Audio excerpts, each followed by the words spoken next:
Hey guys, so today I got to thinking. The professor from Tulare Community College recently posted a video about modern Jund and the cards inside the deck and how it works.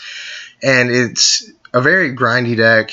It just dwindles down your opponent's resources and just has more value cards in them in most cases. And it's a really good, really prevalent tier 2, tier 1.5 deck in modern, but it's not as good as it used to be. And I know it's lost some crazy power cards like Bloodbraid Elf and Deathrite Shaman over the years, but those were just way too powerful cards in the deck. And the deck does run things like Tarmogoyf and Dark Confidant and Lightning Bolt, and I think those are really, the three most notable things in Jund, besides like maybe Raging Ravine. Fulminary Mage is good for land destruction too, but I got to thinking, if Jund is such a good grindy deck, why isn't it topping more? I've read articles online about players who like to play Jund, and I've read in comment sections and stuff. You never really win with Jund. You get to like the top 8s of GPs and stuff, but you never actually win. Like, you never really get first place, and it's just because the deck does not, in my opinion, have enough aggressive potential. You just dwindle your opponent's resources with discard spells and things like Lightning Bolt and Abrupt Decay, and then you poke in with creatures like Tarmogoyf, or you make a Raging Ravine live, or things like that. But I don't think the deck is aggro enough, and I know it's kind of crazy to think that, but I really, tried to figure out why this deck with so many power cards couldn't succeed.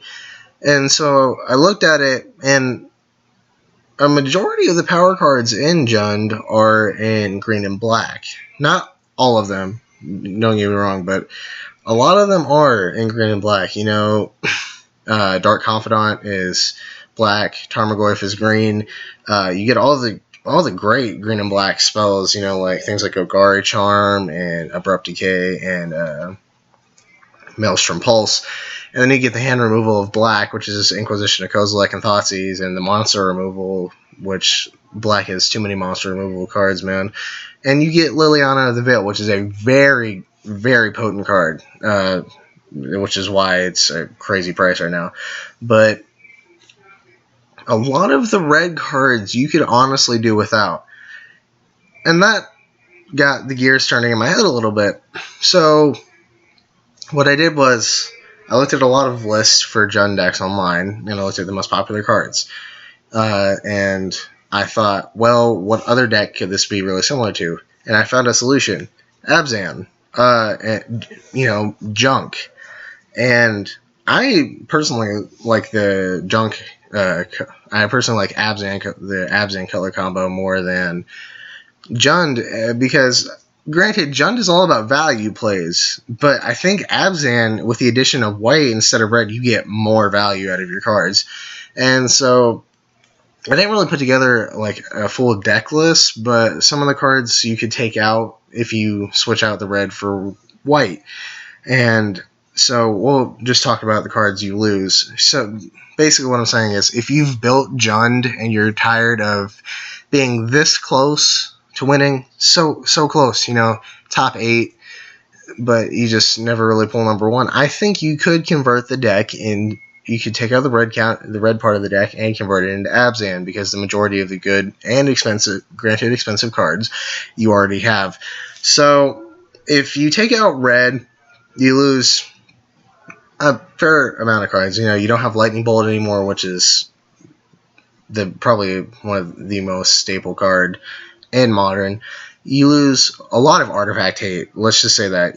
Things like Ancient Grudge, Shatterstorm, Kolaghan's Command, you lose. You lose it on Fulminary Mage, kind of, if you switch over to Abzan, because he's not as easy to cast. You have to use 2 black to cast him instead of, it could be a red or a black mana, You lose out on Huntmaster of the Fells, which is, it's not a lot mainboarded a lot of the time, but it's definitely a sideboard card against certain decks. Grim Lavamancer you lose out on, and Grim Lavamancer definitely helps you going long during certain matches. So, you know, losing out on Grim Lavamancer is kind of unfortunate. It's a really good red 1-drop. You also lose out on Raging Ravine, like I mentioned earlier. Raging Ravine is a very good land. Don't get me wrong. 4 mana for basically a 4/4 with haste that disappears at the end of the turn to dodge sorcery removal and things like Liliana. You also lose out on some of the black-red removal, like Terminate. Dreadbore is good for taking out Planeswalkers. Slaughter Games is a really good sideboard card that's been played in some Jund lists, but it's just a really good card, and you lose out on that. However, white mana is known to have the best sideboard cards, and it's pretty universally accepted that white has the best sideboard cards. So, you know, and losing out on the Artifact Hate and things like Shatterstorm and Ancient Grudge and Kolaghan's Command, you do get access to things like Stony Silence. You get access to a card called Revoke Existence. It's 1 white and 1 of any for a sorcerer that says exile target artifact or enchantment, which, by the way, criminally underrated card. Very good, especially against Affinity or Tron. Oh, that's a Worm Coil Engine you're having trouble with? Exile it. They don't get it doesn't break off into 3/3 worms, you know, things like that. You get, like I was talking about earlier, Jund is all about value cards, but you get way more value if you switch over to Abzan colors. Things like Lingering Souls, that helps you in control matchups a lot because they really hate to counter that card because you can just flash it back. Even if you discard it with Liliana, you don't mind because you can just flash it back. You get easier access to Kitchen Finks. You know, I know in Modern there's a ton of shock lands and fetch lands, and you know, fixing your mana colors isn't really all that difficult, but if you're kind of mana screwed, it does make Kitchen Finks a little easier. And a 3/2 that gains you life with Undying, I believe, or no, Persistence. You know, just having easier access to that gives me a better state of mind. You lose out on Kolaghan's Command if you switch from Jund to Abzan, but you do get in Dromoka's Command, and we'll talk about their modes later. You swap out Lightning Bolt for Path to Exile, which is, in my opinion, a better card because it exiles. Things like Huntmaster of the Fells and Grim Lavamancer. You get Siege Rhino and Voice of Resurgence. Siege Rhino is definitely great. Even if you do top deck him, not necessarily top deck, but if you draw into him with Dark Confidant, it doesn't really matter. I mean, you lose 4 life, granted, but if you play the Siege Rhino and it succeeds, you get a 4/5 with a trample that drains for 3. So really, you only lost out on 1 life with him. You get access to things like Rest in Peace against, you know, Dredge or just graveyard-based strategies, which is really good in my opinion. Voice of Resurgence, it's a pretty good card. I like Voice of Resurgence. You don't necessarily have to play it, but against control decks, it's kind of annoying. You know, it just gives you value and more grindier matchups. And really, what I like about adding white mana instead of red is you have the ability to play spells that cost life a little bit easier. You know, things like Thoughtseize, which burns you for 2 when you use it. You can just gain that back with Siege Rhino, and I know that's not a very sound argument, but you saw how Siege Rhino tore up Standard, and it's a 4-mana card that's good enough to play in Modern. That's how good Siege Rhino is. It's a 4/5 with Trample. Not to mention, okay, but that's really all I gotta say. You know, you swap out red for white, you get a little bit more value out of cards. You get better creatures, in my opinion. You get more resilient creatures, which is really key in Modern because there's a lot of creature removal out there, but you know, it's all about getting value out of your creatures, and even when things die or go to the graveyard, you need to be able to get some advantage off of it, which helps you in the grinding matchups, which is why, in my opinion, Abzan is better than Jund. Now, I mentioned how losing out on Kolaghan's Command really kind of stung because K Command is really good in Modern. It's grown in popularity. You have to switch that for Dromoka's Command. So first, let's analyze Kolaghan's Command. you can, when you play, it's an instant for one red, one black, and one of any that says choose two. Return target creature from your graveyard to your hand. Target player discards a card, destroy target artifact, and then Kolaghan's Command deals 2 damage to target creature or player. Now, there are a lot of matchups where that Kolaghan's Command is great. Don't get me wrong.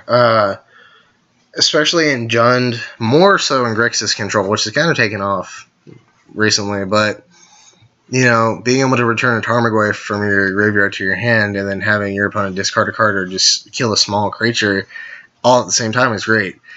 All the modes on Kolaghan's Command are good. It's just a very versatile card, and I think it is good. But Dromoka's Command also has its merits, and I know this isn't a lot of standard decks play Dromoka's Command, especially Bant Company and green white tokens at that. And Dromoka's Command is really the reason why a lot of the good enchantments in standard aren't played. So Dromoka's Command costs 1 white and 1 green, and you still choose 2 at instant speed. And the modes are prevent all damage, instant or target instant or sorcery spell would deal this turn. Target player sacrifices an enchantment, put a 1/1 counter on a target creature, or a target creature you control fights a target creature you don't control. So let's compare and contrast the modes on these cards. So when it comes to Kolaghan's Command, you really get a good matchup against things like Affinity because you get to destroy a target artifact and then deal 2 damage to one of their smaller artifact creatures that they have Granular Plating equipped to. You could also, like I said, in the grind game for Jund, you get to make your opponent discard a card. So you could potentially make your opponent discard 2 cards in the same turn, one with Liliana and one with K Command. And then you also get a creature, like I said earlier, from your grave to your hand. There's just a lot of different modes. It's a very versatile card. I do like it. I really do. You can burn your opponent for 2. It can be offensive and defensive. You can plus off of it or just make your opponent neg like crazy. But Dromoka's Command, deals with a lot of problem cards that Kolaghan's Command doesn't necessarily, because a lot of what I would call floodgates in Modern and in Magic in general are enchantments. I don't know, floodgate is a term usually used by Yu-Gi-Oh players, and you'll have to excuse me for using the terminology, but Dromoka's Command gets rid of things like Leyline of the Void, Leyline of Sanctity. It kind of, if you go up against a random Bogle player, you can help with that matchup. It's just a lot of enchantments are played in Modern, and it's, I think, more so than artifacts. If you take out of account Tron and Infinity, which are just nothing but artifacts. A lot of things that prevent you from getting through are enchantments. So forcing them to sack that enchantment is really good. You can also help against burn or something that would kill you with Dromoka's Command. If your creature would die, you can prevent the damage. There's also a creature removal built into the card. You could put a 1/1 counter on, say, is it 2 1/1 counters or is it just 1? I forget. I think it's just put a 1/1 counter on target creature, and then have that Siege Rhino fight another creature. So you have a 5/6 that swings in with trampling damage, and I know that doesn't count when you're fighting, but you can get rid of a 5 toughness creature, which, by the way, is the majority of big creatures in the Modern format. Things like Tassiger or another Siege Rhino. You can put a 1/1 counter on your Siege Rhino and then kill theirs, and then. Or there's just versatility, really. Being able to put a 1/1 counter on a creature can save your creature from something like maybe a Dark Blast or maybe a Dismember, even. And so I do feel like both cards have their merit. Maybe Kolaghan's Command is a little bit better than Dromoka's Command, but if you're switching to Abzan, over Jund, I do believe that losing out on 1 card when it comes to terms of value is better overall for Switch, because Abzan is probably better than Jund at this point. And I hate to say that because Jund has been a very common deck of the modern format, but it's lost its power lately. So I think that for now, you should, if you are a Jund player and you want to change, you should maybe consider switching over to Abzan colors. And I know this video was kind of rantish, and I got a little off task, but you'll have to forgive me. I've had kind of a long day. So I will see you guys in the next video. Like the video if you liked it, and subscribe because it really helps me. So I'll see you guys in the next video. I'm out.